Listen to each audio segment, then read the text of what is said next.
आइए फ्रेंड्स, आज हम आपको एक प्रैक्टिकल केस स्टडी की ओर लेकर चलते हैं।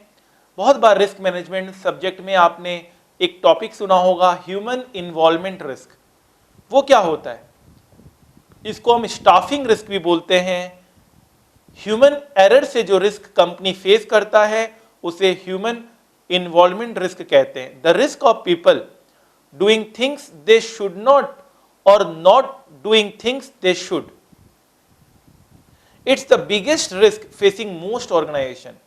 जो करना चाहिए वो करते नहीं, जो नहीं करना चाहिए वो करते हैं। इसे risk of people human involvement risk कहा जाता है। आइए कुछ प्रैक्टिकल केस स्टडी समझते हैं। PNB chief Sunil Mehta admits the collusion of employees in LOU scam.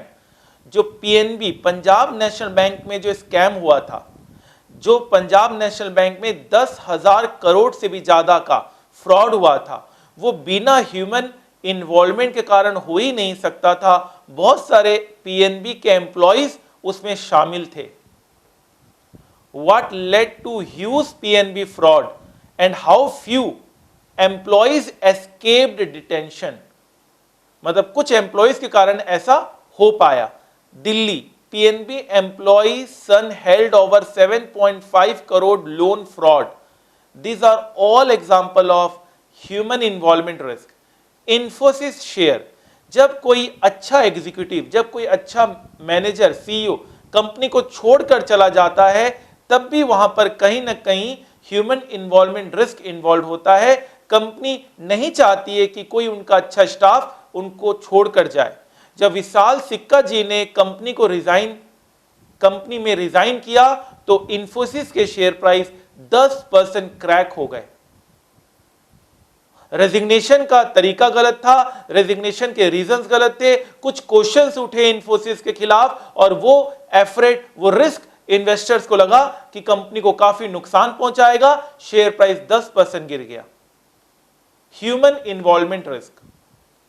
Infosys stock falls after CFO MD Ranganath resign.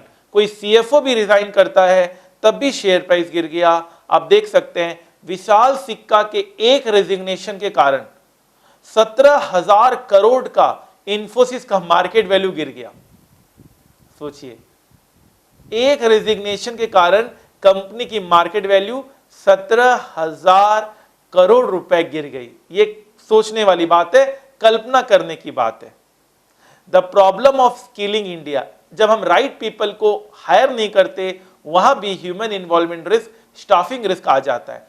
Government पूरी कोशिश करती है कि वो अपने एम्प्लॉइज, वो अपने जो स्टूडेंट्स हैं उन्हें पूरा स्किल्स प्रोवाइड करे ताकि उनको अच्छी एम्प्लॉयमेंट मिले। High attrition continues to haunt Infosys.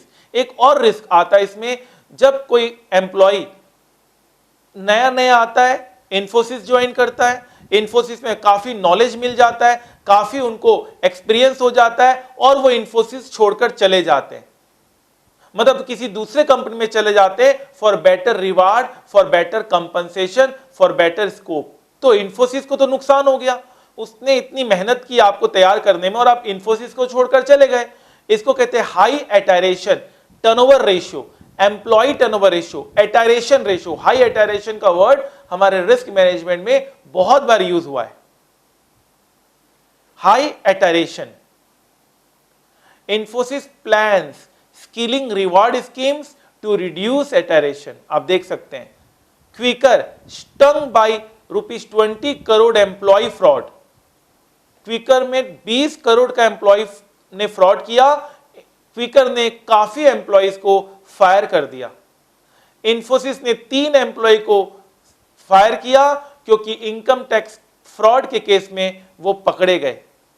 CBI booked cases against bank staff in 90 crore fraud case. 90 crore का फ्रॉड केस के कारण सीबीआई ने बैंक के स्टाफ के खिलाफ केस दायर किया। ये सारे न्यूज, ये सारे चीज कहीं ना कहीं ह्यूमन इन्वॉल्वमेंट रिस्क को हाईलाइट कर रहा है।